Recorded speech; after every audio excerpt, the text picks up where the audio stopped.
19장 소돔과 고모라의 심판. 저녁 때에 두 천사가 소돔에 도착했다. 롯은 그 도시 입구에 앉아 있었다. 그가 그들을 보고 일어나 맞이하면서 그들에게 엎드려 절하며 말했다. 두 분께서는 부디 저희 집에 오셔서 씻고 하룻밤 묵으십시오. 그러면 내일 아침 일찍 일어나 기운을 차리고 길을 떠나실 수 있을 겁니다. 그들이 말했다. 아닙니다. 우리는 거리에서 자겠습니다. 그러나 롯은 거절하지 말라고 간청했다. 그들은 거절하지 못하고 롯을 따라 집으로 들어갔다. 롯이 그들을 위해 따뜻한 음식을 차리자 그들이 먹었다. 그들이 잠자리에 들기 전에 소돔의 남자들이 젊은이 노인 할 것 없이 사방에서 몰려와 롯의 집을 에워쌌다. 그러고는 롯에게 고함을 지르며 말했다. 오늘 밤 당신 집에서 머물려고 온 사람들이 어디 있소? 그들을 데리고 나오시오. 우리가 그들과 재미 좀 봐야겠소. 롯이 밖으로 나가 뒤로 문을 닫아 걸고 말했다. 여보시오. 제발 수치스러운 짓을 하지 마시오. 자, 내게 남자를 알지 못하는 두 딸이 있소. 내가 그들을 내줄 테니 그 아이들과 즐기고 이 사람들은 건드리지 마시오. 이들은 내 손님이오. 그들이 말했다. 저리 비켜. 어디서 굴러들어와서 우리를 가르치려 드는 거냐? 저들보다 너를 먼저 손봐야겠구나. 그러고는 롯에게 달려들어 그를 밀치고 문을 부수려고 했다. 그러자 두 사람이 손을 내밀어 롯을 집 안으로 끌어들이고 문을 닫아 걸었다. 그들은 문을 부수려고 하는 자들을 우두머리 졸게 할 것 없이 모두 눈이 멀게 하여 어둠 속을 헤매게 만들었다. 그 두 사람이 롯에게 말했다. 이곳에 그대의 가족들이 더 있습니까? 아들이나 딸이나 이 도시에 사는 가족들 말입니다. 지금 당장 그들을 데리고 이 도시에서 나가시오. 우리가 곧 이 도시를 멸하려고 하오. 이곳의 희생자들이 울부짖는 소리가 하나님의 귀를 먹먹하게 합니다. 하나님께서 이곳을 쓸어버리도록 우리를 보내셨소. 롯이 밖으로 나가서 자기 딸들의 약혼자들에게 알렸다. 이곳을 떠나게. 하나님께서 이 도시를 멸하려고 하시네. 그러나 그들은 롯의 말을 농담으로 여겼다. 새벽이 되자 천사들이 롯을 떠밀며 말했다. 서두르시오. 너무 늦기 전에 그대의 아내와 두 딸을 데리고 이곳을 떠나시오. 그러지 않으면 이 도시가 벌을 받을 때에 멸망하고 말 것이오. 롯이 꾸물거리자 그 사람들이 롯의 팔과 그의 아내와 딸들의 팔을 잡고 도시 밖 안전한 곳으로 데리고 나갔다. 하나님께서 그들에게 자비를 베푸셨다. 롯의 가족을 밖으로 데리고 나온 뒤에 그 사람들이 롯에게 말했다. 지금 당장 달아나 목숨을 구하시오. 뒤돌아보지 마시오. 평지 어디에서도 멈추면 안 됩니다. 산으로 달아나시오. 그러지 않으면 죽고 말 것입니다. 그러자 롯이 반대했다. 안 됩니다. 그렇게 하지 마십시오. 두 분께서는 저를 좋게 보시고 크나큰 호의를 베푸셔서 제 생명을 구해주셨습니다. 하지만 저는 산으로 달아날 수 없습니다. 산에 있더라도 끔찍한 재앙이 미쳐서 죽을지도 모릅니다. 저쪽을 보십시오. 저 성읍은 우리가 닿기에 가깝고 아무런 일도 닥치지 않을 만큼 작은 곳입니다. 저 작은 성읍으로 달아나 목숨을 건지게 해주십시오. 좋소. 그대가 그렇게 하겠다면 원하는 대로 하시오. 그대가 택한 성읍은 멸하지 않겠소. 하지만 서둘러 그곳으로 달아나시오. 그대가 그곳에 닿기 전에는 내가 아무 일도 할 수 없소. 그리하여 그 성읍은 작은 성읍이라는 뜻의 소알이라고 불리게 되었다. 롯이 소알에 이르렀을 때 해가 하늘 높이 떠 있었다. 그때 하나님께서 유황과 불을 소돔과 고모라의 빛처럼 퍼부으셨다. 유황과 불이 하나님이 계신 하늘로부터 용암처럼 흘러내려서 두 도시와 평지 전체, 두 도시에 살고 있는 모든 사람과 땅에서 자라던 모든 것을 멸했다. 그러나 롯의 아내는 뒤를 돌아보다가 그만 소금 기둥이 되고 말았다. 아브라함은 이튿날 아침 일찍 일어나 얼마 전에 하나님과 함께 서 있던 곳으로 갔다. 그가 소돔과 고모라를 바라보고 온 평지를 내려다보니 보이는 것이라고는 온통 땅에서 뿜어져 나오는 연기뿐이었다. 마치 용광로에서 뿜어져 나오는 연기 같았다. 하나님께서 평지의 도시들을 멸하실 때 아브라함을 잊지 않으셨다. 그래서 그 도시들을 땅에서 쓸어버리시기 전에 롯을 먼저 나오게 하신 것이다. 롯은 소알을 떠나 산으로 가서 두 딸과 함께 살았다. 소알에 머무는 것이 두려웠기 때문이다. 그는 두 딸과 함께 동굴에서 살았다. 하루는 큰 딸이 작은 딸에게 말했다. 아버지는 늙어가고 이 땅에는 우리에게 아이를 얻게 해줄 남자가 없구나. 아버지에게 술을 대접해 취하게 한 뒤에 아버지와 잠자리를 같이 하자. 그러면 우리가 아버지를 통해 자식을 얻게 될 거야. 우리가 집안을 살릴 수 있는 방법은 이것밖에 없어. 그날 밤 그들은 자기 아버지에게 술을 대접해 취하게 했다. 큰딸이 들어가 아버지와 잠자리를 같이 했다. 그러나 그는 취한 나머지 딸이 무슨 일을 하는지 전혀 알지 못했다. 이튿날 아침 큰딸이 작은딸에게 말했다. 지난밤에는 내가 아버지와 잠자리를 같이 했으니 오늘 밤은 내 차례야. 우리가 다시 아버지를 취하게 한 뒤에 네가 아버지와 잠자리를 같이 하여라. 그러면 우리 둘 다 아버지를 통해 아이를 갖게 되어 우리 집안을 살리게 될 거야. 그날 밤 그들은 아버지에게 또다시 술을 대접해 취하게 한 다음 작은딸이 들어가 아버지와 잠자리를 같이 했다. 이번에도 그는 취한 나머지 딸이 무슨 일을 하는지 전혀 알지 못했다.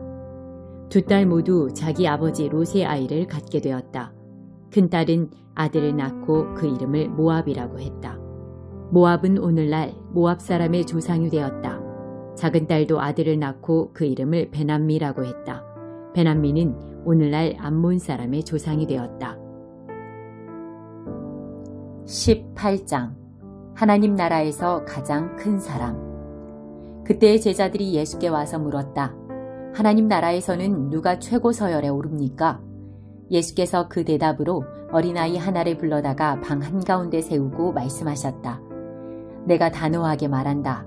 처음으로 돌아가서 어린아이처럼 다시 시작하지 않는 한 너희는 천국에 들어가는 것은 고사하고 천국을 보지도 못할 것이다. 누구든지 이 아이처럼 꾸밈없이 순진해지면 하나님 나라에서 높은 서열에 들 것이다.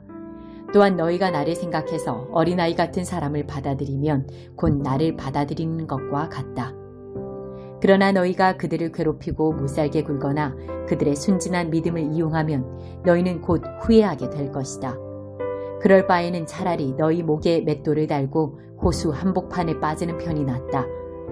이 어린아이처럼 하나님을 믿는 사람들을 괴롭히는 세상에 화가 있을 것이다. 그렇잖아도 괴로움을 피할 수 없는데 너희까지 더 힘들게 할 필요는 없다.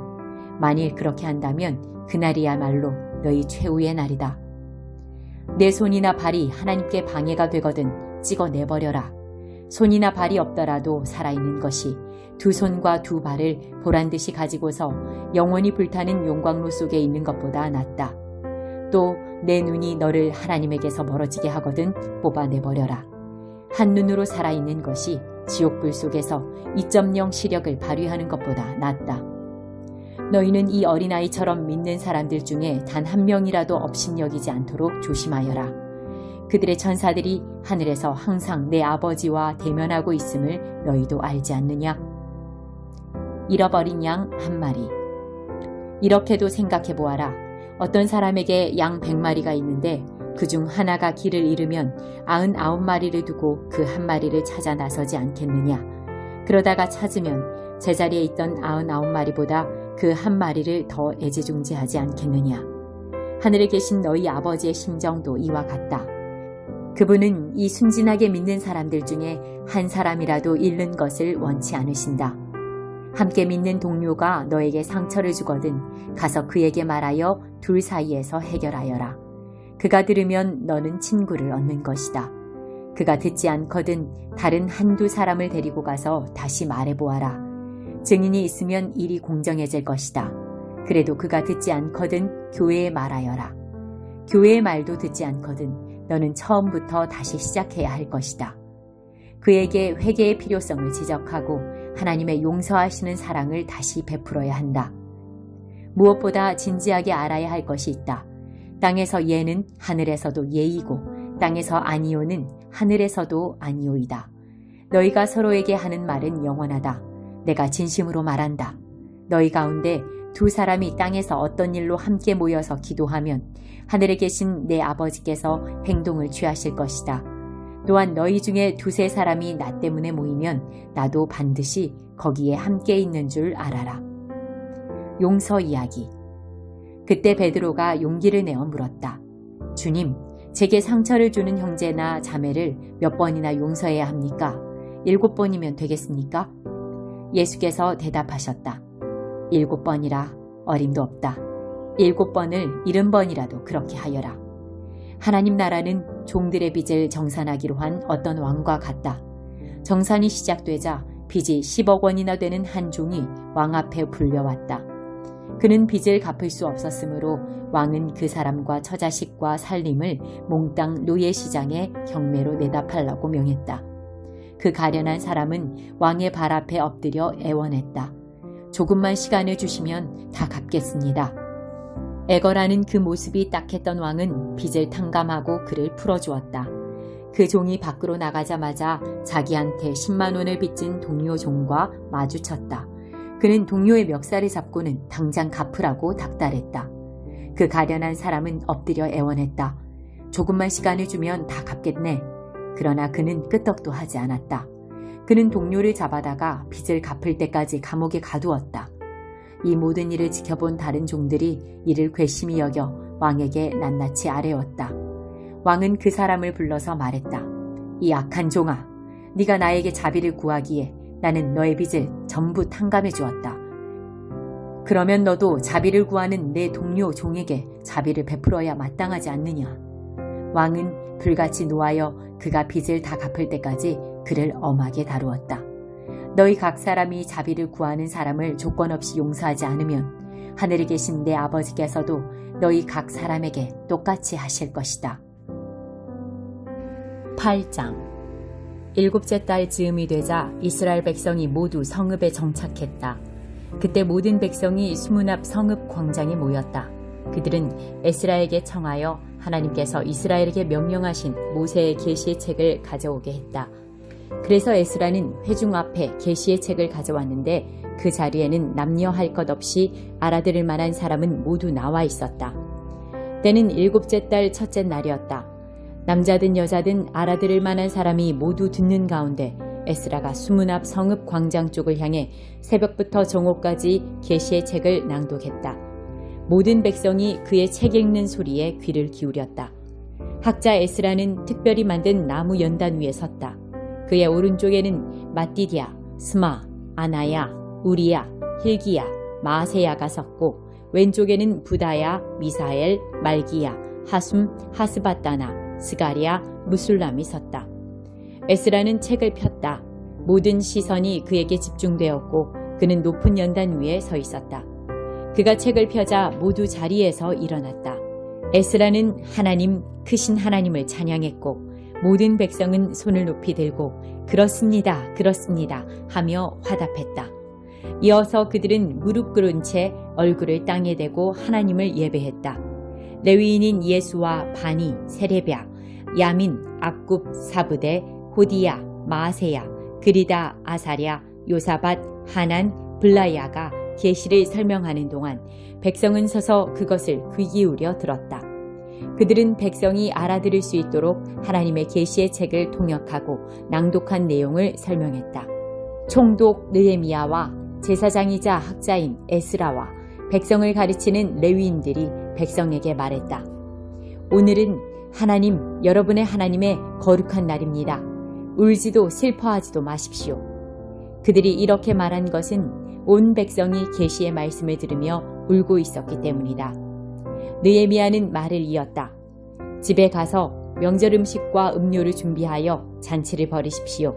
그리고 아무것도 가진 것이 없는 이들에게 음식을 나눠주십시오. 이날은 하나님께 거룩한 날이니 슬퍼하지 마십시오. 하나님을 기뻐하는 것이 여러분의 힘입니다. 레위인들이 백성을 진정시켰다. 이제 진정하십시오. 이날은 거룩한 날이니 근심하지 마십시오. 백성은 돌아가서 잔치를 벌이고 가난한 사람들과 함께 먹고 마시며 크게 즐거워했다. 그제야 그들은 계시의 내용을 깨닫고 그 낭독한 내용을 이해했던 것이다. 이튿날에 백성을 대표한 각 가문의 우두머리와 제사장과 레위인들이 계시의 말씀을 더 깊이 깨닫고자 학자 에스라 주위에 모여들었다.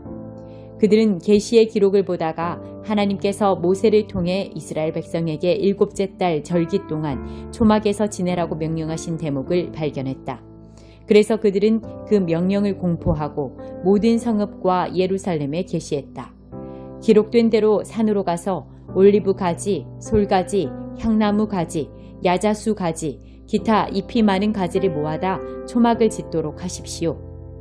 그러자 백성은 나가서 나뭇가지를 구해다가 지붕 위 뜰, 하나님의 성전 뜰, 숨은 광장, 에브라임 문 광장에 초막을 지었다. 바빌론 포로 생활에서 돌아온 모든 회중이 초막을 짓고 그 안에서 지냈다. 이스라엘 백성은 눈의 아들 여호수아 때부터 그날까지 이처럼 축제를 즐긴 적이 없었다. 굉장한 날이었다. 에스라는 첫날부터 마지막 날까지 날마다 하나님의 계시의 책을 낭독했다. 그들은 7일 동안 절기를 지켰다. 그리고 8일째 되는 날에 그들은 명령에 따라 엄숙한 집회를 열었다. 18장 고린도. 아테네 사역이 끝나고 바울은 고린도로 갔다. 거기서 그는 본도 태생 유대인 아굴라와 그 아내 브리스길라를 만났다. 그들은 글라우디오 황제가 유대인들에게 내린 대대적인 로마 추방령 때문에 이탈리아로부터 막 도착해 있었다. 바울은 그들의 집에 묵으면서 그들과 천막 만드는 일을 함께 했다. 그는 안식일마다 회당에 가서 유대인과 그리스 사람 모두에게 예수에 대한 확신을 심어주려고 최선을 다했다. 마케도니아에서 실라와 디모데가 오자 바울은 말씀을 전하고 가르치는 일에 전념할 수 있었다. 그는 예수가 하나님의 메시아라는 사실을 유대인들에게 설득시키려고 애썼다. 그러나 뜻대로 되지 않았다. 유대인들이 한 일이라고는 사사건건 논쟁을 일삼고 그의 말을 반박하는 것이 전부였다. 몹시 화가 난 바울은 결국 그들에게 크게 실망해서 소용없는 일로 여기고 손을 뗐다. 그가 말했다. 그렇다면 여러분 마음대로 하십시오. 여러분이 뿌린 씨앗은 여러분이 거두게 될 것입니다. 이제부터 나는 다른 민족들을 위해 내 시간을 쓰겠습니다.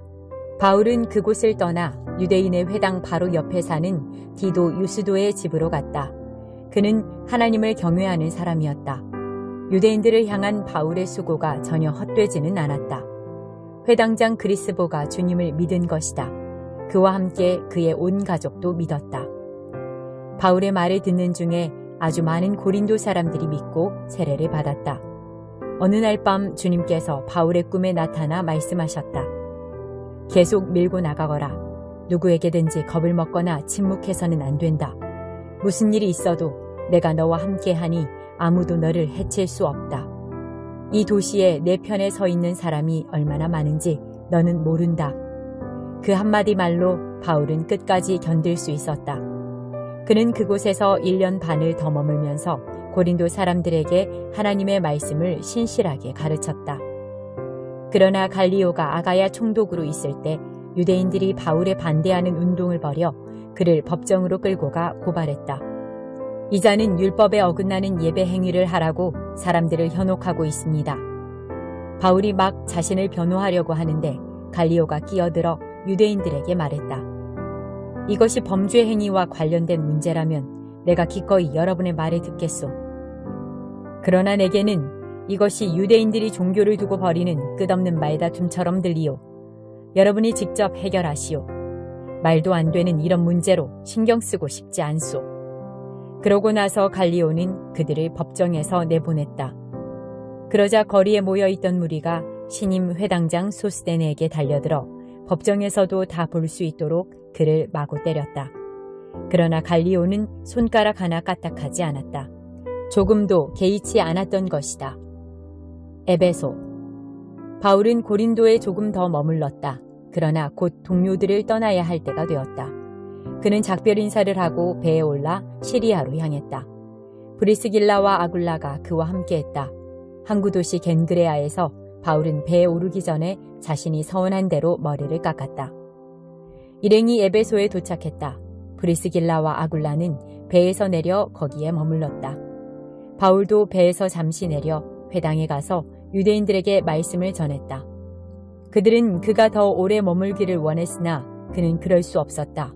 작별 인사를 한 뒤에 그는 하나님의 뜻이면 다시 돌아오겠습니다 하고 약속했다. 바울은 에베소를 떠나 가이사랴로 향했다. 그곳에 있는 그리스도인 모임에서 인사를 나눈 뒤에 안디옥까지 가서 여정을 마쳤다.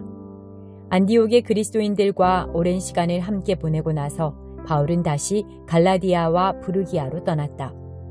그는 전에 자신이 왔던 길을 되돌아가면서 각 성을 차례로 다니며 제자들에게 새로운 마음을 심어주었다. 아볼로라는 사람이 에베소에 왔다. 그는 이집트 알렉산드리아 태생의 유대인이었는데 유창한 말로 성경 말씀을 힘있게 전하는 탁월한 웅변가였다. 그는 주님의 도를 잘 교육받았고 열정으로 불타오르는 사람이었다. 그가 예수에 대해 가르치는 내용은 아주 정확했으나 그 가르침은 요한의 세례까지밖에 이르지 못했다. 아볼로가 회당에서 말씀을 힘있게 전하는 것을 들은 브리스길라와 아굴라는 그를 따로 데려다가 그가 알지 못하는 나머지 이야기를 들려주었다. 아볼로가 아가야로 가기를 결정하자 에베소의 동료들이 그를 축복해 주었다. 그리고 그곳의 제자들에게 두 팔 벌려 그를 영접하도록 추천장을 써주었다. 과연 그를 기쁘게 맞아들인 보람이 있었다. 하나님의 크신 자비로 믿는 사람이 된 이들에게 아볼로는 큰 도움이 되었다. 특히 그는 유대인들과의 공개 토론에 능하여 예수가 참으로 하나님의 메시아라는 증거를 성경을 근거로 설득력 있게 제시했다.